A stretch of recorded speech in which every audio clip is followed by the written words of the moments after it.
ರೀ ಬಾಗಿಲು ತೆಗೀರಿ, ನಾನು ಏನು ಮಾಡಿದೆ? ನಾನು ಏನಂತ ತಪ್ಪು ಮಾಡಿದ್ದೀನಿ? ಯಾಕೆ ಈ ಥರ ಮಾಡ್ತಾ ಇದ್ದೀರಾ? ಇನ್ನೊಂದ್ಸಲ ನಾನೆಲ್ಲೂ ನಿಮ್ಮನ್ನ ಕೇಳ್ದಿಲ್ಲ, ಹೊರಗಡೆನೆ ಹೋಗೋದಿಲ್ಲ. ದಯವಿಟ್ಟು ಇದೊಂದ್ಸಲ ಕ್ಷಮಿಸಿ ನನ್ನಿಂದ ತಪ್ಪಾಯ್ತು. ಏನು ಮಾಡಲಿ, ಇವರು ಎಷ್ಟು ಕೇಳ್ಕೊಂಡ್ರು ಬಾಗಿಲೇ ತೆಗಿತಾ ಇಲ್ವಲ್ಲ. ಎಲ್ಲಿ ಅಂತ ಹೋಗ್ಲಿ, ಏನಂತ ಮಾಡಲಿ ನಾನಿವಾಗ? ಅಪ್ಪ ಮನೆಗೆ ಹೋಗಿ ಏನಂತ ಹೇಳಿ ಇವ್ರು ಈ ಥರ ಮಾಡಿದ್ರು ಅಂತ ಹೇಳಿದ್ರೆ ಇವ್ರ ಮರ್ಯಾದೆನೇ ಹೋಗುತ್ತೆ, ನನ್ನ ಮರ್ಯಾದೆನೇ ಹೋಗುತ್ತೆ.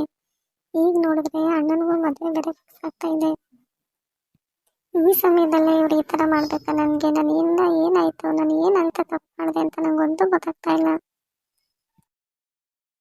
ನೋಡೇ, ನೀನು ಎಷ್ಟೇ ಹೇಳಿದ್ರು ನಾನಂತೆ ನಿನ್ನ ಮನೆಗೆ ಸೇರ್ಸೋದಿಲ್ಲ. ಮೊದಲಿನಿಂದ ಹೋಗು, ನನ್ನ ಕಣ್ಮುಂದೆ ನಿಂತ್ಕೋಬೇಡ ನೀನು ಅಷ್ಟೇ. ರೀ, ನನ್ನ ಮಾತು ಸ್ವಲ್ಪ ಕೇಳಿ. ನೋಡೇ, ನಿನ್ನ ಹತ್ರ ಕೇಳೋದು ಎಲ್ಲ ಮುಗಿದೋಗಿದೆ.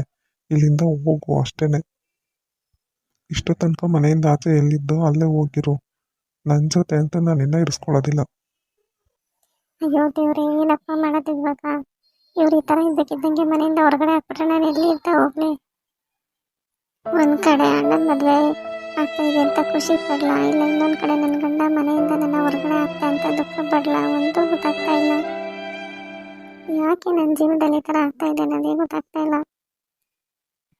ನಾನು ತಪ್ಪು ಮಾಡದೇ ಇದ್ರು ನನ್ನ ಗಂಡ ಈ ಥರ ನನ್ನ ಮೇಲೆ ಅನುಮಾನ ಪಟ್ಟು ಮನೆಯಿಂದ ಆಚೆ ಹಾಕಿದಾರಲ್ಲ. ಅಯ್ಯೋ, ಎಷ್ಟೇ ಕೇಳ್ಕೊಂಡ್ರು ಬಾಗಿಲು ತೆಗಿತೀನಿ ಅನ್ಸುತ್ತೆ. ಇನ್ನೇನು ಮಾಡಲಿ? ಎಲ್ಲೂ ಹೋಗ್ಲಿಲ್ಲ ಇವಾಗ.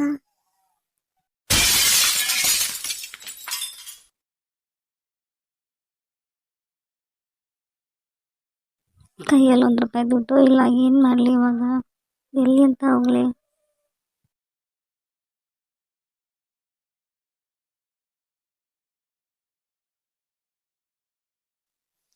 ಏನು ಮಾಡೋದು ಇವಾಗ? ವಿಧಿ ಇಲ್ಲ, ಅಮ್ಮನ ಮನೆಗೆ ಹೋಗ್ಬೇಕು. ಆದರೆ ಏನಂತ ಹೇಳೋದು? ಅಲ್ಲಿ ಹೋಗಿ ಅಮ್ಮನಿಗೆ ಈ ಥರ ಬಂದಿದ್ದೀನಿ, ನನ್ನ ಮನೆಯಿಂದ ಆಚೆ ಹಾಕಿದ್ದಾರೆ ಅಂತ ಅವರು ಬೇಸರ ಮಾಡ್ಕೋತಾರೆ. ಏನಾದರೂ ಒಂದು ಸುಳ್ಳು ಹೇಳಿ ಅಲ್ಲೇ ಇದ್ರಾಯ್ತು, ನೋಡೋಣ ಎಷ್ಟು ದಿನ ನಡೆಯುತ್ತೋ ಅಷ್ಟು ದಿನ. ಅಮ್ಮನ್ನ ನೋಡೋ ಹಾಗಾಗಿತ್ತು, ಅದಕ್ಕೆ ಬಂದೆ. ಅತ್ತೆ ಹುಷಾರಾಗಿದ್ದಾರೆ ಇವಾಗ ಅಂತ 7 ವರ್ಷ ಆಯಿತು. ಅತ್ತೆನ ಕಳಿಸ್ಕೊಟ್ರು ಅಂತ ಹೇಳ್ಬಿಡ್ತೀನಿ, ಅವಾಗ ಯಾರಿಗೂ ಅನುಮಾನ ಬರಲ್ಲ. ಅಯ್ಯೋ, ಏನಿದು? ಏನು ಕಾಣಿಸ್ತಾನೆ ಇಲ್ವಲ್ಲ? ಈಗ ಹೋಗ್ಲಿ ನಾನು ಇವಾಗ? ಅಯ್ಯೋ, ಊಟನೇ ಸರಿಯಾಗಿ ಮಾಡಿ 2 ದಿನ ಆಯಿತು, ಅದಕ್ಕೆ ಈ ಥರ ಆಗ್ತಾ ಇದೆಯೋ ಏನೋ? ಏನು ಮಾಡೋದು ಇವಾಗ? ಏನೇನೋ ಕಾಣಿಸ್ತಾ ಇಲ್ವಲ್ಲ, ಕಣ್ಣೇ ಕಾಣಿಸ್ತಾ ಆಗ್ತಾ ಇದೆ. ಅಪ್ಪ, ಎಷ್ಟೊತ್ತಾಯ್ತು? ನಾನಂತೂ ಎಷ್ಟು ಬೇಗ ನನ್ನ ತಂಗಿನ ನೋಡ್ತೀನೋ, ಅವಳನ್ನ ಎಷ್ಟು ಬೇಗ ನಮ್ಮ ಊರಿಗೆ ಕರ್ಕೊಂಡು ಹೋಗ್ತೀನೋ ಅಂತ ಅನ್ನಿಸ್ತಾ ಇದೆ. ಅಮ್ಮ ನೋಡಿದ್ರೆ ಅಲ್ಲಿ ಮಗಳಿಗೂ ನೋಡಬೇಕು ಅಂತ ಹುಷಾರು ತಪ್ಪಿ ಮಲಗಿದ್ದಾರೆ. ಇಲ್ಲಿ ನನ್ನ ತಂಗಿನೋ ಅವ್ರ ಅತ್ತೆಗೆ ಹುಷಾರಿಲ್ಲ ಅಂತ ಓಡ್ ಬಂದ್ಬಿಟ್ಲು. ನೋಡೋಣ, ಅತ್ತೆನೂ ಮತ್ತೆ ಸುಷ್ಮಂದು ಇಬ್ರು ಕರ್ಕೊಂಡೋದ್ರಾಯ್ತು. ನನ್ನ ತಂಗಿ ಇಲ್ದಲೆ ಮನೇಲಂತೂ ಮದುವೆ ಖುಷಿನೇ ಇಲ್ಲ. ಅಮ್ಮನೂ ಒಂದ್ ಕಡೆ ಮಲ್ಕೊಂಡಿದ್ದಾರೆ.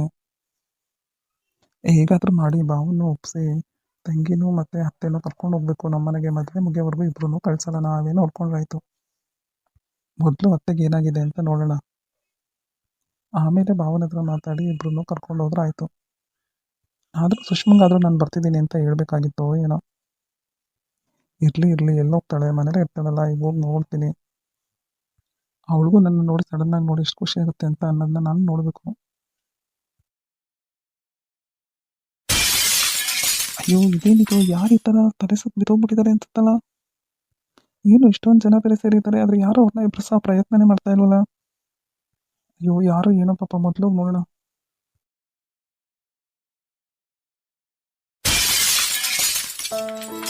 ಅಯ್ಯೋ, ಸುಷ್ಮಾ ಯಾಕೆ ಇಲ್ಲಿ ಬಂದಿದ್ದಾಳೆ? ಈ ಥರ ಬಿದ್ದೋಗ್ಬಿಟ್ಟಿದ್ದಾಳಲ್ಲ, ಏನಾಯ್ತು ಸುಷ್ಮಾ? ಇದಳಮ್ಮ ಸುಷ್ಮಾ, ನಿಮ್ಮನ್ನ ಬಂದಿದ್ದೀನಿ ನಾನು ನಿಮ್ಮನ್ನ ಸುಪ್ರಾಜ್ ಬಿಡ್ತೀನಿ. ಸುಷ್ಮಾ ಇದಳು ಮೇಲೆ. ಅಯ್ಯೋ, ಏನಾಯ್ತಪ್ಪ ನನ್ನ ತಂಗಿಗೆ? ಸುಷ್ಮಾ ತಗೊಳ್ಳಮ್ಮ, ಸ್ವಲ್ಪ ನೀರು ಕುಡಿ. ಯಾಕಮ್ಮ ಎಷ್ಟು ಸುಸ್ತಾಗಿ ಕಾಣಿಸ್ತಾ ಇದೆಯಾ? ಯಾಕೆ ಇಲ್ಲಿಗೇನು ಬಂದಿದೆ ನೀನು ಬಸ್ ಸ್ಟಾಪಿಗೆ? ಅಣ್ಣ, ಅದು ಏನಾಯ್ತಂದ್ರೆ? ಅಯ್ಯೋ, ಮೊದಲು ನೀರು ಕುಡಿ ಸುಷ್ಮಾ. ಏನಾದ್ರು ಸ್ವಲ್ಪ ತಿನ್ನುವಂತೆ ಬಾ, ಹೋಟೆಲಿಗೆ ಕರ್ಕೊಂಡು ಹೋಗ್ತೀನಿ. ಸುಷ್ಮಾ, ಹೇಗಿದ್ಯಾ? ಆರಾಮಾಯ್ತಾ? ಸುಸ್ತೆಲ್ಲ ಕಮ್ಮಿ ಆಯ್ತಾ? ಯಾಕಮ್ಮ ಈ ಥರ ಆಗಿದೆಯಾ? ಅದು ಅಣ್ಣ, ಏನಾಯ್ತು ಅಂದ್ರೆ? ಆಯ್ತಾಯ್ತು, ನೀನೇನು ಹೇಳಿಬೇಡ, ಸ್ವಲ್ಪ ಸುಧಾರಿಸ್ಕೊ ಮೊದಲು. ನಾನು ನಿನ್ನ ಊರಿಗೆ ಕರ್ಕೊಂಡು ಹೋಗೋಣ ಅಂತ ಬಂದೆ. ಅಲ್ಲಿ ನೋಡಿದ್ರೆ ಅಮ್ಮಂಗೆ ಹುಷಾರಿಲ್ಲ. ನೀನು ನೋಡಿದ್ರೆ ಇಲ್ಲಿ ಅತ್ತೆಗೆ ಹುಷಾರಿಲ್ಲ ಅಂತ ಬಂದೆ. ನೀನು ಹೋದ್ಮೇಲೆ ಅಮ್ಮಂಗೂ ಹುಷಾರು ತಪ್ಪಿದೆ ಇವಾಗ. ಅದ್ರ ಜೊತೆಗೆ ಅಪ್ಪ ಬೇರೆ ಹುಡುಗಿ ಮನೆಯವ್ರಿಗೆ ಬಟ್ಟೆ ತೊಗೊಳಕ್ ಬರಕ್ಕೆ ಹೇಳ್ಬಿಟ್ಟಿರಂತೆ, ಅವರು ಬಂದಿದ್ದಾರೆ. ಆದರೆ ನಾನು ಹೋಗಿಲ್ಲ, ನಿನ್ನ ಕರ್ಕೊಂಡು ಬರೋಣ ಅಂತ ಇಲ್ಲಿಗೆ ಬಂದೆ. ನೀನು ನೋಡಿದ್ರೆ ಈ ಥರ ತಲೆ ಸುತ್ತ ಬಿದ್ದಿದೆಯಲ್ಲ ಸುಷ್ಮಾ, ಏನಾಯ್ತಂತದು? ಬಾವ ಎಲ್ಲಿ? ಬಾವ ಇಲ್ಲದೆ ನೀನು ಒಬ್ಬಳೇ ಬರೋಳಲ್ವಲ್ಲ ಹಾಗೆಲ್ಲ. ನಿನ್ನ ನೋಡಿದ್ರೆ ಸರಿಯಾಗಿ ಊಟನೂ ತಿಂದಿಲ್ಲ, ನಿದ್ದೆನೂ ಮಾಡಿಲ್ಲ ಅನ್ಸುತ್ತೆ. ಯಾಕೆ ಅತ್ತೆಗೆ ತುಂಬ ಹುಷಾರಿಲ್ವಾ ಏನು? ಇಲ್ಲ ಇಲ್ಲ ಅಣ್ಣ, ಅತ್ತೇನೋ ಆರಾಮಾಗೇ ಇದ್ದಾರೆ. ಯಾಕೋ ನನಗೆ ಆರೋಗ್ಯ ಸರಿಗಿಲ್ಲ ಅಷ್ಟೇನೆ. ಅದ್ರದ್ದು ಜೊತೆಗೆ ಅಮ್ಮನ್ನು ಬೇರೆ ತುಂಬ ನೋಡಬೇಕು ಅನಿಸ್ತಾ ಇತ್ತು. ಇವರು ಹೇಳಿದ್ರು ನಾಳೆ ಕರ್ಕೊಂಡು ಹೋಗ್ತೀನಿ ಇರು, ನಾನೇ ಬಿಡ್ತೀನಿ, ಇವತ್ತು ನನಗೆ ತುಂಬ ಆಫೀಸಲ್ಲಿ ಕೆಲಸ ಇದೆ ಅಂತ. ಆದರೆ ನಾನೇ ಬೇಡ ರೀ, ನಾನೇ ಹೋಗಿ ಬರ್ತೀನಿ ಅಂತ ಅಂದ್ಬಿಟ್ಟು ನಾನೇ ಹೊರಟು ಬಂದೆ ಅಣ್ಣ. ಅಲ್ಲಿ ನೋಡಿದ್ರೆ ಮನೆ ಹತ್ರದಿಂದ ಯಾವ ಆಟೋನೂ ಸಿಗಲಿಲ್ಲ. ಹಾಗಾಗಿ ನಡ್ಕೊಂಡು ಬಂದಲ್ಲ, ಅದಕ್ಕೆ ಸುಸ್ತಾಗಿ ಬಿದ್ದೋಗ್ಬಿಟ್ಟಿದ್ದೀನಿ ಅಷ್ಟೇ. ಅಲ್ಲ ಕಣಮ್ಮ, ನಿನ್ಗೆ ಆ ಥರ ಅನ್ಸಿದ್ರೆ ನೀನು ಯಾವಾಗಲೂ ಫೋನ್ ಮಾಡಿ ಹೇಳ್ತಾ ಇದ್ದೆ ಅಲ್ವಾ? ನಾವು ಯಾರಾದ್ರೂ ಬಂದು ಕರ್ಕೊಂಡು ಹೋಗ್ತಾ ಇದ್ದೋ ಅಲ್ವಾ? ನೋಡು ಇವಾಗ ನಾನು ಬಂದು ನೋಡಿದ್ದೀನೋ ಪರವಾಗಿಲ್ಲ, ಇಲ್ಲಾಂದರೆ ನಿನ್ನ ಗತಿ ಏನಾಗ್ತಾ ಇತ್ತು ಹೇಳು? ಈ ಥರ ಎಲ್ಲ ಯಾವತ್ತೂ ಮಾಡಬೇಡ ಸುಷ್ಮಾ ನೀನು. ನಿಂದೇನೇ ಸಮಸ್ಯೆ ಇದ್ರು ಒಬ್ಬ ಅಣ್ಣ ಇದ್ದಾನೆ ಅನ್ನೋದನ್ನ ಮಾತ್ರ ಮರಿಬೇಡ ನೀನು. ಸರಿ ಬಾ, ಇವಾಗ ಮನೆಗೆ ಹೋಗೋಣ, ಸುಧಾರಿಸ್ಕೊಂಡು ನಾಳೆ ಬೆಳಗ್ಗೆ ಹೋಗೋಣ ಊರಿಗೆ.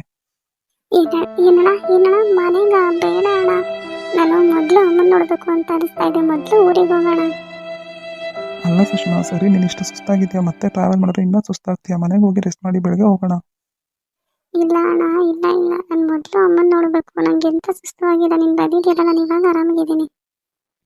ಓ, ಏನೋ ನಡೆದಿದೆ ನನ್ನ ತಂಗಿ, ಆದರೆ ನನ್ನಿಂದ ಮುಚ್ಚಿಡ್ತಾ ಇದ್ದಾಳೆ. ಇರಲಿ, ಇವಾಗ ಮೊದಲು ಅವಳನ್ನ ಮನೆ ಕರ್ಕೊಂಡು ಹೋಗೋಣ, ಆಮೇಲೆ ನಿಧಾನಕ್ಕೆ ವಿಚಾರಿಸಿದ್ರಾಯ್ತು.